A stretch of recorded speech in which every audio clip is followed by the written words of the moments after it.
Bismillahirrahmanirrahim. Beta, we are meeting in our second session of lecture number 23. Beta, we were discussing about cognitive sources of prejudice. Number 10. In general, the greater our familiarity with the social group, the more we see its diversity. बेटा इसमें ये कहा गया है कि जितना आप किसी ग्रुप के साथ फेमिलियर होंगे, जितना आप उस ग्रुप के साथ करीब तर होंगे, आप उस ग्रुप को यानी करीब से देखेंगे, उतना ही आपको उसके अंदर डाइवर्सिटी नजर आएगी। और जितना आप उसके साथ फेमिलियर नहीं होंगे, आप दूर होंगे, आपको यानी कि वो यूनाइटेड दिखाई देगा। ठीक है बेटा, तो आप उस ग्रुप के किसी एक बंदे की बात पूरे ग्रुप पे आप अप्लाई करेंगे। आपने देखा होगा आपके आसपास में कुछ ऐसी फैमिलीज होती हैं जो आप कहते हैं यार इन लोगों के में बड़ी यूनिटी है, लेकिन उन लोगों को पता होता है कि उनमें कोई यूनिटी नहीं है। Number 11, the less our familiarity the more we stereotype. यानी जितना आपकी फेमिलियरिटी किसी के बारे में कम होगी, यानी जितना आप किसी से दूर होंगे यानी करीब नहीं होंगे, उतना ज्यादा चांसेस हैं कि आप स्टीरियोटाइप अप्लाई करें उन लोगों के लिए। आप देखें हम बाज़-औक़ात जो है यानी कि उन लोगों के बारे में ज्यादा स्टीरियोटाइप यूज करते हैं जो हमसे दूर होते हैं। ठीक है बेटा, करीब वालों के लिए आप कभी नहीं करते हैं क्योंकि उनको आप इंडिविजुअली देखते हैं।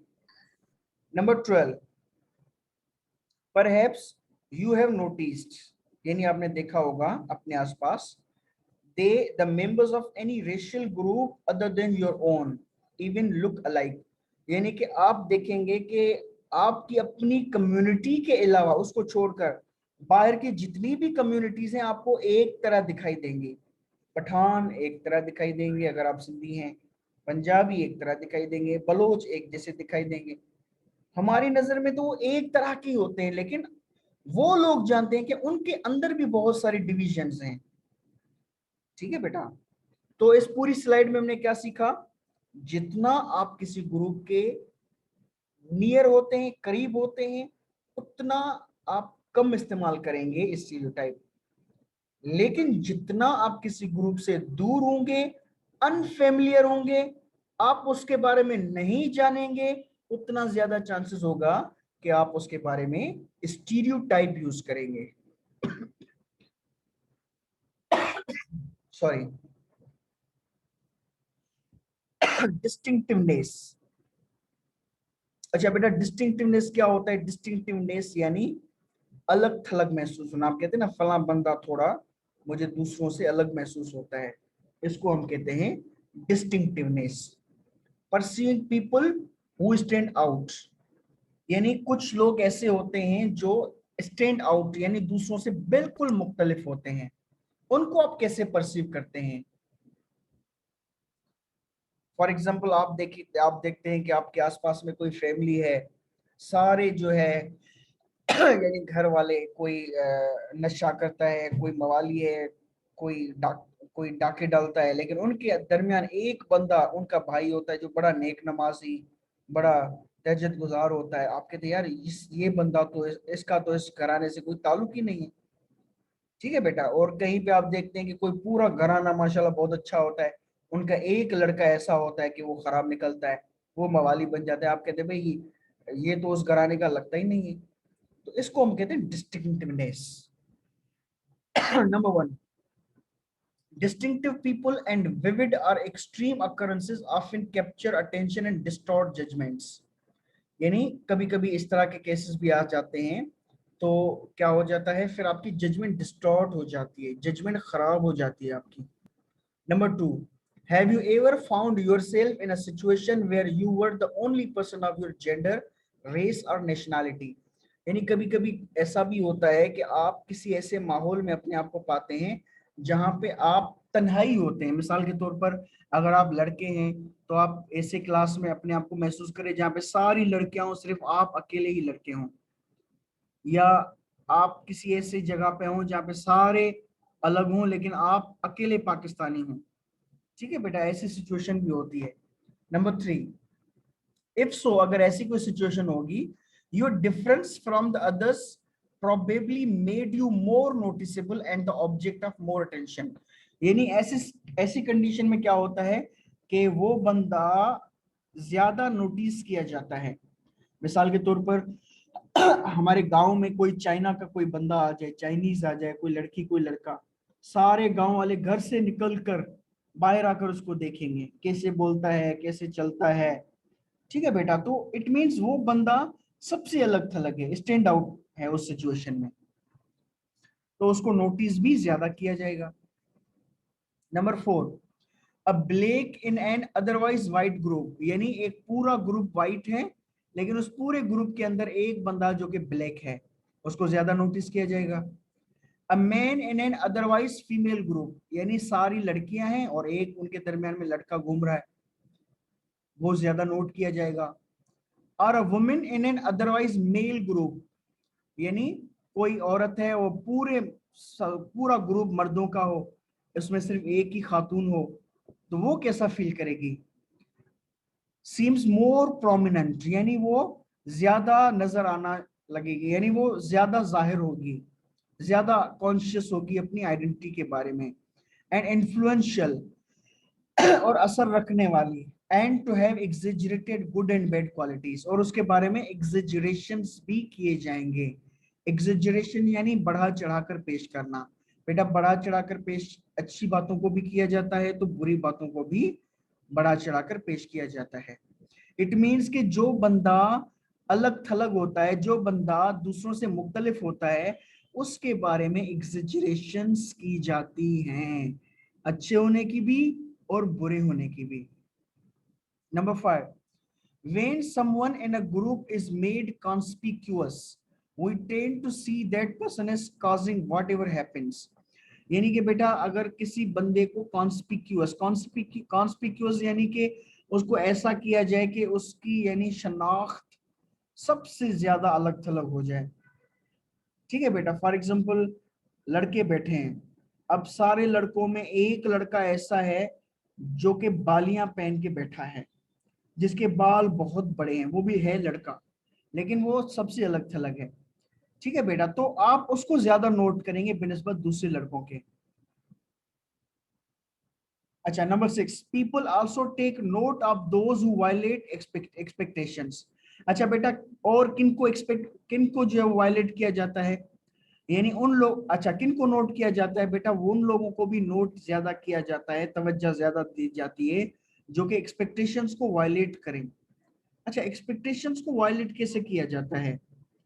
मिसाल के तौर पर आप देखें कि सारे स्टूडेंट्स आते हैं और आकर जो है चेयर पे बैठ जाते हैं, लेकिन एक स्टूडेंट आता है और वो जमीन पे बैठ जाता है। आप किसको ज्यादा नोट करेंगे? जो आपके सामने दूसरे आए चेयर पे बैठ गए, आप उनको नोट नहीं करेंगे, जो नीचे जमीन पे बैठ गया आप उसको नोट करेंगे। क्यों? क्योंकि वो सबसे अलग थलग है, उसने एक्सपेक्टेशंस को वायलेट किया। एक्सपेक्टेशंस क्या थी कि आएगा और चेयर पे बैठेगा, लेकिन वो चेयर पे नहीं बैठा। ठीक है बेटा। अच्छा, डिस्टिंक्टिवनेस फीड सेल्फ कॉन्शियसनेस, यानी कि बेटा जब आप डिस्टिंक्टिव होते हैं, दूसरों से मुख्तलिफ होते हैं, अलग थलग दिख रहे होते हैं, तो आप सेल्फ कॉन्शियस हो जाते हैं अपने बारे में कि मैं कैसे परफॉर्म कर रहा हूं, मैं क्या हूं। Number 1, when surrounded by whites, जब आपके आसपास में सारे गोरे लोग हों, black sometimes detect people reacting to their distinctiveness. ठीक है बेटा, जब आसपास में सफेद फार्म लोग हों, तो जो काले होते हैं, ब्लैक यानी सया फार्म लोग जो होते हैं, वो जो है यानी कि फिर बताते हैं बाद में, वो कमेंट यानी उनसे पूछा जाता है तो वो बताते हैं कि भाई मैंने महसूस किया कि मेरे आसपास जितने भी गोरे लोग थे, वो लोग यानी कि रिएक्ट कर रहे थे, मुझे घूर रहे थे, मुझे देख रहे थे, बार बार ऊपर से नीचे तक मुझे देख रहे थे। ठीक है बेटा। Number 2, many report being stared or glared at, being subject to insensitive comments and receiving bad service। यानी कि काफी लोग तो ये भी बताते हैं कि मुझे घूरा गया, मुझे स्टेयर किया गया, यानी मुझे जो है वो बुरे बुरे कमेंट दिए गए, मुझे अच्छे तरीके से नहीं रिसीव किया गया। फॉर एग्जाम्पल बेटा, अगर कोई लोअर क्लास का बच्चा है, उसको अगर दावत मिले किसी अपर क्लास फैमिली में, वो जाए वहां पे, अब उसके कपड़े ऐसे नहीं है, उसका आउटलुक ऐसा नहीं है, अब वो अपने आप को थोड़ा यानी अजनबी महसूस करेगा उस माहौल में। और अब दूसरे लोग चाहे उसके लिए बुरे कमेंट्स ना भी दूं, बुरे रिएक्शंस ना भी दूं, लेकिन वो अपने आप ही यानी ये सोचना शुरू कर देगा कि भाई ये लोग जो है वो मुझे बुरे तरीके से ट्रीट कर रहे हैं, इवन वो भले इनको ट्रीट ना भी करें। Number 3, sometimes however we misperceive others as reacting to our distinctness। यानी कभी कभी क्या होता है बेटा, हम मिसपर्सीव कर देते हैं। मिसपर्सीव यानी ऐसे लोग सोच नहीं रहे होते हमारे बारे में, लेकिन हम सोच रहे होते हैं कि वो लोग ऐसे ही सोच रहे हैं। ठीक है बेटा, यानी कि लोगों को मिसजज कर देते हैं कि लोग हमारे बारे में ये चीज कह रहे हैं। सर जी बेटा। सर हमारे एक रिश्तेदार है, उसने दुबई में शादी किया है अंग्रेज से, तो यहाँ पे अब फकीर काली में रहते हैं। तो जब वो बाहर निकलते हैं तो सारे बच्चे इनको इतने घूर घूर कर देखते हैं, या औरत, सब उनके बातों पे इतने हंसते हैं। सब ये भी इसी में है ना। जी बिल्कुल बिल्कुल बेटा। अच्छा, नंबर 4, स्टिग्मा कॉन्शियसनेस। स्टिग्मा बेटा, स्टिग्मा दाग को कहते हैं। अब इस दाग यानी यहाँ पे स्टिग्मा वो सर्फ एक्सेल वाला दाग नहीं है, यहाँ पे वो जो समाज का दाग होता है, जैसे एक तलाक याफ्ता होती है तो उसको दाग लग जाता है। A person's expectation of being victimised by prejudice और discrimination. Stigma consciousness, a person's expectation of being victimised by prejudice और डिस्क्रिमिनेशन। यानी कि बेटा, एक बंदा है, वो ये कहता है कि मेरे साथ जो है यानी कि प्रेजुडाइस किया जा रहा है, मेरे साथ डिस्क्रिमिनेशन किया जा रहा है। फॉर एग्जांपल, कोई सिंधी हो, वो खेलने जाए क्रिकेट मैच के लिए, यानी ये जो ट्रायल होते हैं वो देने जाए, उसकी सिलेक्शन ना हो। एक ये एक परसेप्शन तो है कि भाई सिंधियों और बलोचों को नहीं लेते वो लोग, लेकिन फिर भी एक बंदा इनकॉम्पिटेंट है, लेकिन वो यही समझता है कि अच्छा मैं सिंधी हूँ इसीलिए मुझे नहीं ले जा रहा। ये नहीं देखा कि भाई मैं इनकॉम्पिटेंट भी तो हूँ। तो बेटा, जिन लोगों के बारे में यानी ये चीजें स्टीरियोटाइप्स मशहूर होते हैं, फिर यानी उनका स्टिग्मा कॉन्शियसनेस भी बहुत ज्यादा शार्प होता है कि भाई मैं क्यों रिजेक्ट किया जा रहा हूँ।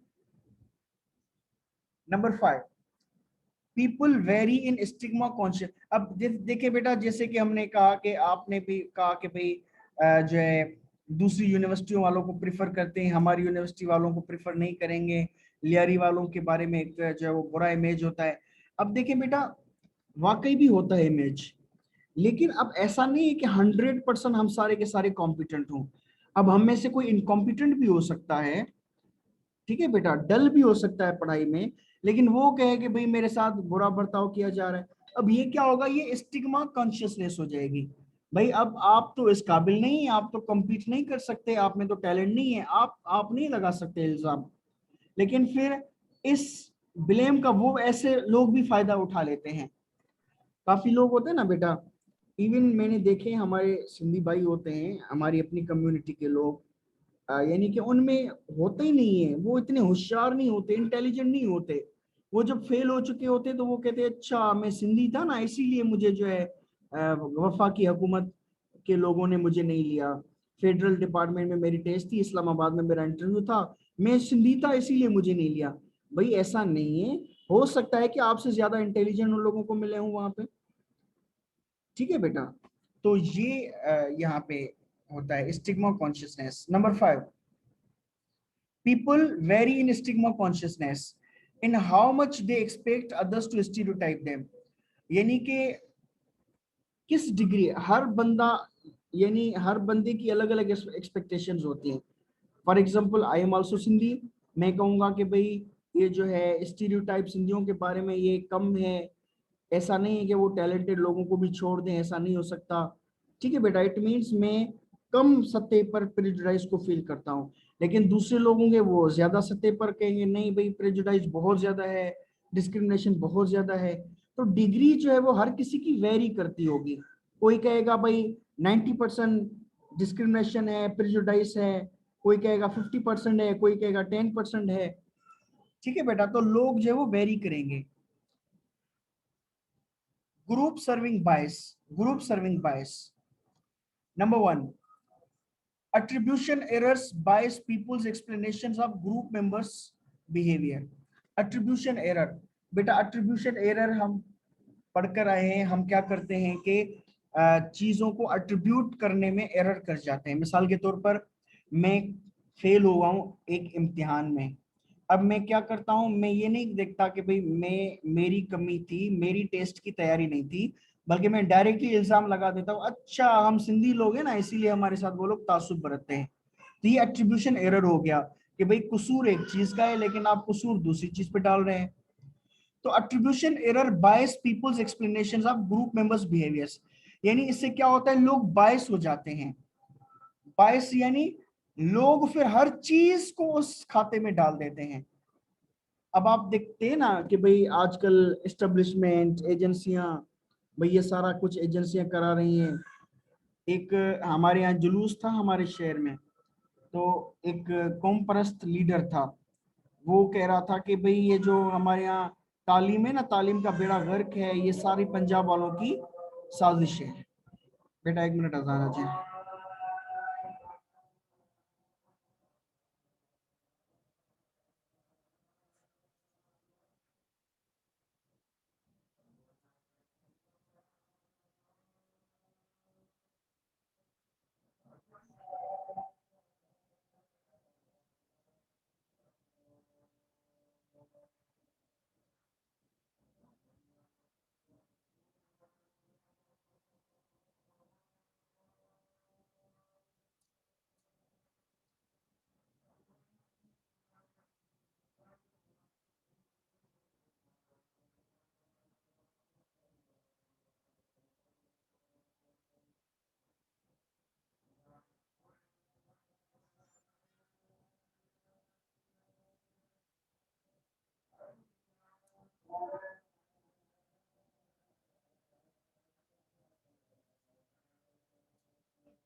अच्छा बेटा, number 2, we grant members of our own group the benefit of the doubt. यानी कि बेटा हम क्या करते हैं, हमारी जो ग्रुप, हमारी जो यानी कि होते हैं ग्रुप के लोग, उनको बेनिफिट ऑफ डाउट देते हैं। अभी रिसेंटली जैसा कि अभी बैरिया टाउन वाला वाकया हुआ, बहुत बुरी चीज हुई, नहीं होनी चाहिए थी। अब मैंने अपने आसपास में लोगों की कमेंट सुने, ठीक है बेटा, तो उन्होंने कहा कि भाई ऐसा नहीं है, वैसा नहीं है, ये नहीं है, यानी कि अब शीशे तोड़ रहे थे ये हमारे ही सिंधी लोग थे। ठीक है बेटा, फिर भी हमारे आसपास में काफी ऐसे लोग थे जो ये कह रहे थे कि नहीं ऐसा नहीं है, इन्होंने नहीं किया होगा, इनका कसूर नहीं है, कोई और कर गया होगा।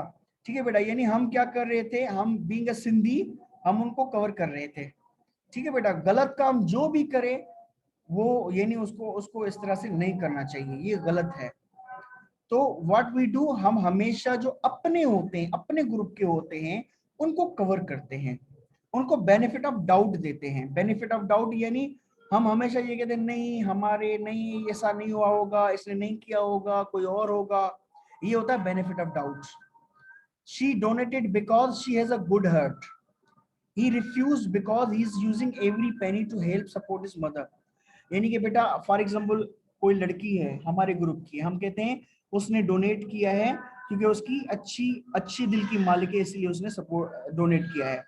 और अगर कोई हमारा लड़का होता जिसने नहीं दिया होता, डोनेट नहीं किया होता तो हम उसको कैसे बचाते हैं? हम कहते हैं इसने इनकार कर दिया क्योंकि इसको अपनी माँ को सपोर्ट करनी है, इसीलिए इस बेचारी के पास पैसे नहीं थे, इसी वजह से इसने नहीं दिए हैं। बिल्कुल ऐसे जैसे माँ अपने बेटी को बचाने के लिए नई नई बातें बनाती है ना बाप के सामने, बिल्कुल वैसे ही हम अपने ग्रुप के लोगों के लिए करते हैं। Number 3, when explaining acts by members of other groups, जब आप दूसरे ग्रुप्स के मेंबर्स के जो एक्ट्स को एक्सप्लेन कर रहे होते हैं, we more often assume the worst, हम हमेशा दूसरे लोगों के दूसरे ग्रुप्स के लोगों के बिहेवियर को जब हम जज कर रहे होते हैं, हम नेगेटिव चीजें बता रहे होते हैं उन लोगों के बारे में। We more often assume the worst, she donated to gain favour, फला लड़की ने डोनेट किया क्योंकि उसको लोगों को दिखाना था, इसीलिए उसने डोनेट किया। He refused because he is selfish, इसने रिफ्यूज किया देने से क्योंकि ये बड़ा सेल्फिश है। अब आप देखें हमने अपने लड़के और लड़कियों के लिए कैसे एक्सप्लेनेशन बनाई थी, पॉजिटिव बनाई थी, और दूसरे ग्रुप्स के मेंबर्स के लिए हमने नेगेटिव बनाई। ये होता है in group bias. Number 4, positive behaviour by out group members is more often dismissed, यानी कि बेटा जो आउट ग्रुप के मेंबर्स होते हैं उनके बारे में अगर कोई पॉजिटिव बिहेवियर है तो हम हमेशा उनको डिसमिस कर देते हैं, यानी सामने वाले ग्रुप की कोई अच्छी बात हमसे सुनी नहीं जाती। ठीक है बेटा, हमारे अपने ग्रुप की कोई बुरी बात हमसे सुनी नहीं जाती और सामने वाले ग्रुप की कोई अच्छी बात हमसे सुनी नहीं जाती। Number 5, it may be seen as special case, हम कहते हैं हाँ ये बस एक ही अच्छा था, बाकी के तो सारे के सारे वैसे ही हैं। ठीक है बेटा, फॉर एग्जाम्पल हम कहते हैं फला सिंधी ने, for example we are the Sindhi people, हम कहते हैं फला सिंधी ने ये अच्छा काम किया, हाँ इसने अच्छा क्या किया क्योंकि सिंधी हैं ही अच्छे लोग। ठीक है बेटा, और फला पंजाबी ने ये अच्छा काम किया, अच्छा बस ये एक ही बंदा था जिसने अच्छा काम किया, बाकी के पंजाबी ऐसे अच्छे थोड़ी है। तो ये होता है बेटा prejudice. He is certainly bright and hardworking, not at all like others. ठीक है बेटा, फॉर एग्जाम्पल अगर कोई एक बच्चा होता है हमारे डिपार्टमेंट से कोई एक बच्चा कामयाब हो जाए तो हम कहेंगे माशाल्लाह देखो हमारी यूनिवर्सिटी के बच्चे, भाई सारे बच्चे थोड़ी एक बच्चा, लेकिन दूसरी किसी यूनिवर्सिटी का बच्चा होगा तो हम कहेंगे नहीं सारी यूनिवर्सिटी थोड़ी, उस यूनिवर्सिटी का सिर्फ एक बच्चा है जिसने ये काम किया है। Number 6, positive behaviors by another in group member are often described as general dispositions, यानी कि बेटा अगर सामने वाले ग्रुप का कोई पॉजिटिव बिहेवियर होगा तो हम उसको जनरल डिस्पोजिशन करेंगे, ये तो होता है, कॉमन होता है, ये कोई इस बंदे की खासियत थोड़ी, ये तो बस कॉमन है। Just word phenomenon, just word phenomenon क्या होता है बेटा, हम यही समझते हैं कि दुनिया जो है वो जस्ट है, जो जितना डिजर्व करता है उसको वही मिलता है। Number 1, the tendency of people to believe that the world is just and that people therefore get what they deserve and deserve what they get, यानी कि लोगों को वही मिलता है जो डिजर्व करते हैं और वो वही डिजर्व करते हैं जो उनको मिलता है। Number 2, the classic illustration of just word thinking comes from the Old Testament story of Job, a good person who suffers terrible misfortune, यानी कि बेटा just word thinking यानी कि दुनिया में हर किसी को वही मिलता है जो वो डिजर्व करता है। अक्सर आप लोगों ने सुना होगा ना, जैसी करनी वैसी भरनी, जो जैसा करता है उसको वही मिलता है। ठीक है बेटा, और इस ये यही बुनियाद होता है स्टीरियोटाइप का कि भाई अगर काले लोग जो है वो गरीब है तो वो डिजर्व करते हैं क्योंकि वो इतने अच्छे नहीं है। अच्छा नंबर 3, बेटा यहाँ पे एक ओल्ड टेस्टामेंट जो पुराने किताब है, यानी ज़बूर, इंजील, ठीक है बेटा, और इंजील और तोरेत इन दोनों को मेरे ख्याल में ओल्ड टेस्टामेंट कहा जाता है। अच्छा उसको तोरेत को ओल्ड टेस्टामेंट एंड इंजील को न्यू टेस्टामेंट। तो बेटा तोरेत में क्या कहानी, old testament story of job, job क्या है, a good person who suffers terrible misfortune, यानी एक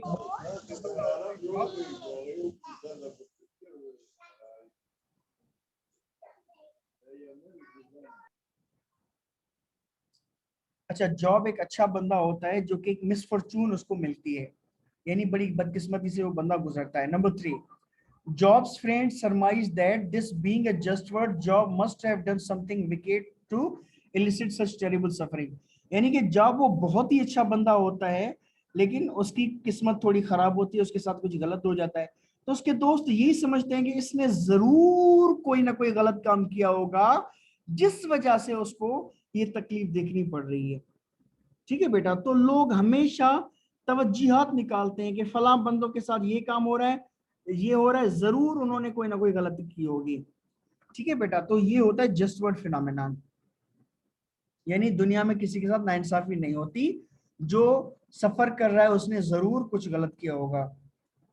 नंबर 1, फ्रॉम अर्ली चाइल्डहुड, बचपन से ही argues we are taught that good is rewarded and evil punished. बचपन से हमें यही सिखाया जाता है कि अच्छी चीज को हमेशा इनाम मिलता है और बुरी चीज को हमेशा हमेशा यानी कि शिकस्त मिलती है या पनिशमेंट मिलती है। Number 2, hard work and virtue पे डिवाइडेंस, यानी जो मेहनत करता है और जो नेकी कमाता है उसको हमेशा फायदा होता है। Laziness and immorality do not, और जो सुस्ती और कायली होती है और बदअखलाकी होती है उनको कभी भी अच्छा सलाह नहीं मिलता। ये बातें हमें बचपन में सिखाई जाती हैं। Number 3, from this it is it is but a short leap to assuming that those who flourish must be good and those who suffer must deserve their fate. बेटा, ये जो बचपन में सिखाई गई बातें होती हैं कि अच्छी चीज का नतीजा अच्छा होता है, बुरी का नतीजा बुरा होता है, यहां से हम अज्यूम कर लेते हैं कि अगर कोई बुरे हालात में, तो हम कहते हैं हाँ ये बुरे हालात में जरूर इसने कोई गलत काम किया होगा। ठीक है बेटा। Number 4, just world phenomenon colours our impressions of rape victims, यानी कि बेटा ये जो रेप विक्टिम्स होते हैं, फॉर एग्जांपल आपने देखा कि जो मोटरवे वाली लड़की के साथ रेप हुआ था, उसके बारे में जो डीआईजी था उसके क्या कमेंट्स थे कि इसका ही कसूर हुआ होगा क्योंकि इसने लेट नाइट क्यों गई थी, पेट्रोल वो पहले चेक करती अपना। ठीक है बेटा, तो उससे जरूर कोताही हुई होगी, तभी जाकर वो क्रिमिनल्स के हाथों में लगी होगी। Number 5, those who word believe that rape victims must have behaved seductively। अच्छा, वो ये बिलीव करते सर हैं कि जिसके साथ रेप हुआ है उसने जरूर सिडक्टिवली बिहेव किया होगा, यानी उसकी ड्रेसिंग कुछ ऐसी होगी, वो नाज नखरे के साथ चली होगी, इस वजह से जो आसपास के लड़के हुए होंगे वो सड्यूस हो गए होंगे। ठीक है बेटा, तो ये बिलीव किया जाता है उन लोगों के बारे में। Number 6, battered spouses must have provoke their beatings, यानी कभी कभी क्या कहते हैं कि भाई अगर शोहर ने बीवी को मारा है तो बीवी ने जरूर कोई ऐसा काम किया होगा जिसने शोहर को गुस्सा दिलाया होगा। Number 7, poor people don't deserve better, जो गरीब लोग हैं वो बेटर डिजर्व नहीं करते क्योंकि वो लोग मेहनत नहीं करते, उनकी आदतें ऐसी होती हैं जिस वजह से वो गरीब ही रहते हैं, तो उनके साथ सोसाइटी जो करती है वो सही है। यही समझा जाता है जस्ट वर्ड फिनोमेनन में। सर इस पर सर एक यूएस प्रेसिडेंट जो कैंडिडेट था उसने भी कुछ बयान दिया था। जी बेटा। Hello sir. जी बेटा बताएं। जी सर। सर जैसे अभी आपने कहा ना कि मतलब अगर इंसान ने बुरा किया होगा तो ही उसको मतलब उसके साथ ऐसा मतलब हुआ है, तो उसने भी यही कहा था कि if you don't have a job and you are not rich so blame yourself.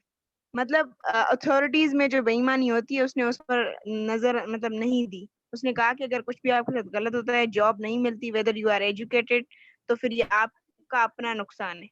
जी बेटा, बिल्कुल बिल्कुल, इसको इसको ही कहते हैं जस्ट वर्ड फिनोमेनन। यानी बेटा ये जो प्रिजुडाइस होती है ना, अब हम अगर इसको कंक्लूड करें, प्रिजुडाइस होती है तो हम यही समझते हैं कि अगर उनके साथ नफरत की जा रही तो वो डिजर्व करते हैं। अब जैसे हम यहूदियों के लिए करते हैं कि भाई यहूदी जो है हिटलर ने ठीक किया, ये डिजर्व करते हैं, यही कि इनके साथ यही होना चाहिए।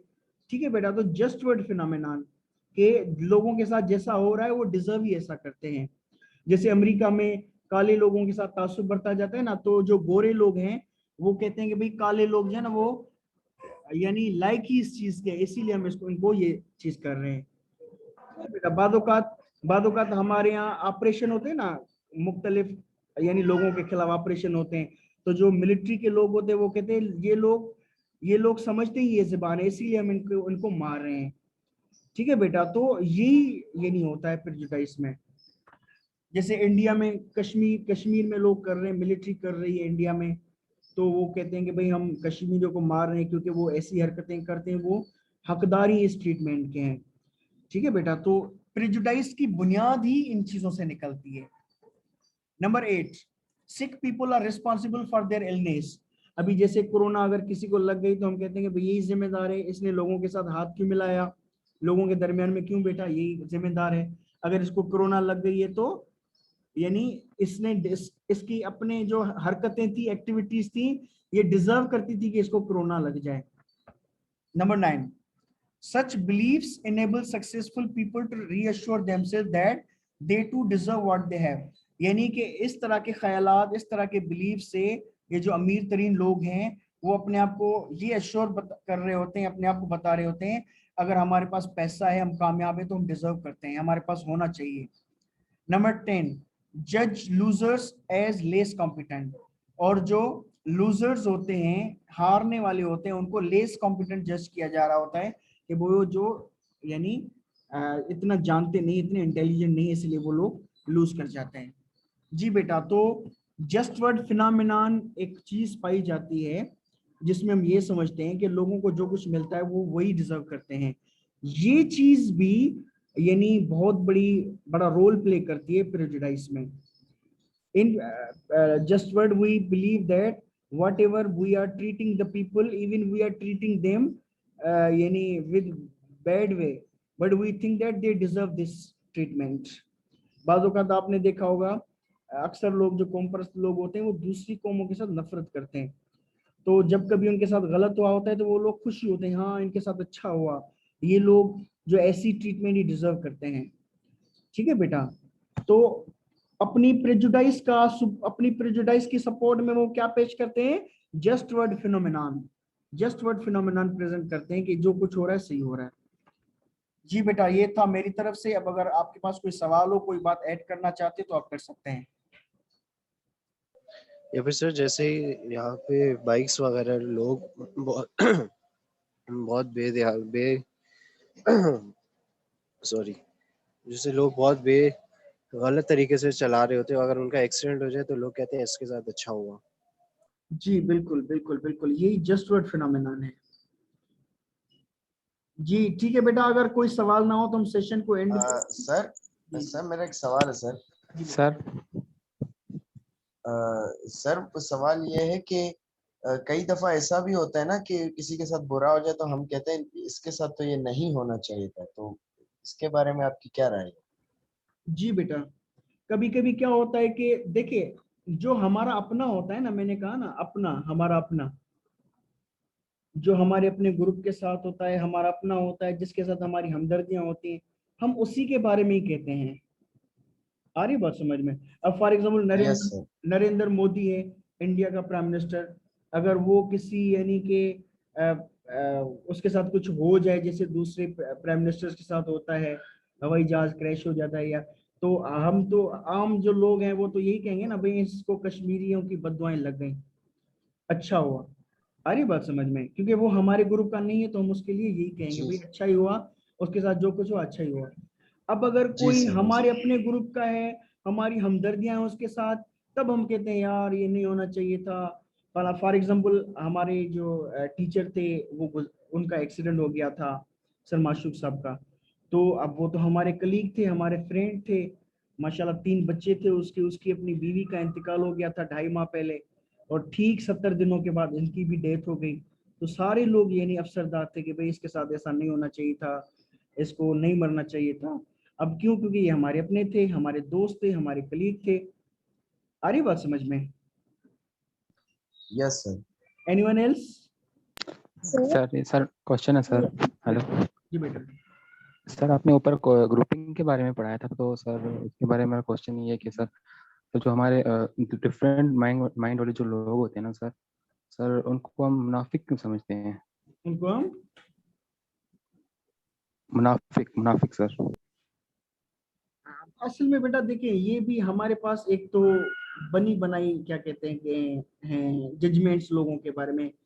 आपने सुना होगा ना कि जजमेंटलिज्म क्या होता है? जी सर। आप लोगों के बारे में फैसले देते रहे।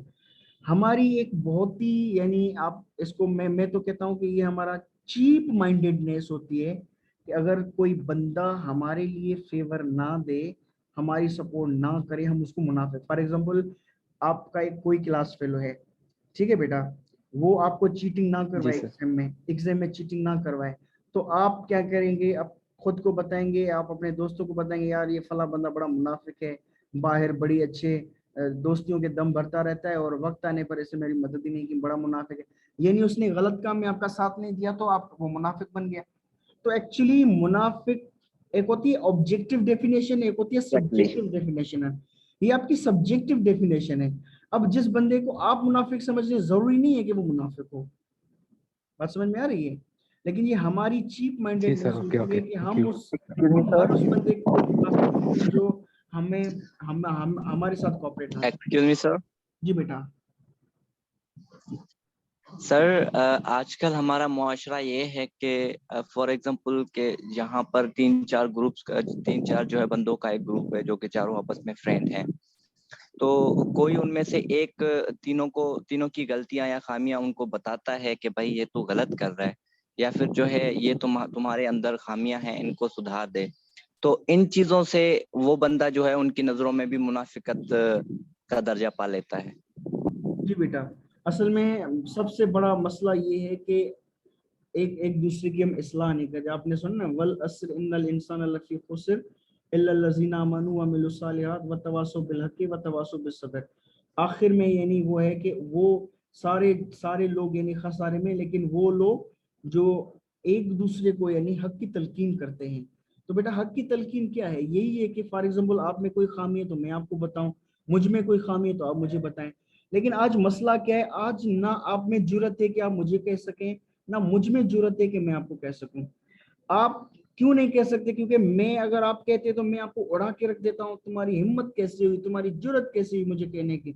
आप उन चीजों को माइंड में रखकर आप फिर मुझे कहते ही नहीं। तो आजकल क्यों लोग, क्योंकि लोग सुनने के लिए तैयार ही नहीं है, लोग मानने के लिए तैयार ही नहीं है कि उनमें भी कोई खामी हो सकती है, उनमें भी कोई ऐब हो सकता है। और शेख सादी के बिनस्बत के नजदीक वो मेरा सबसे अच्छा दोस्त है जो मेरी खामी मुझे बताए। यानी वो मुझे गिफ्ट करे, क्या गिफ्ट करे? मेरी खामी मुझे गिफ्ट करे कि मेरे भाई तुम्हारे अंदर ये खामी, इसको दूर करें। अच्छा ठीक है बेटा, काफी आज के लिए। कल इंशाल्लाह हमारी क्लास मॉर्निंग पे होगी ठीक 9 बजे। ठीक है बेटा? अल्लाह इंशाल्लाह सर। अल्लाह हाफिज, अल्लाह हाफिज। अल्लाह सर हाफिज, अल्लाह अल्लाह हाफिज। हाफिज। Okay sir, okay.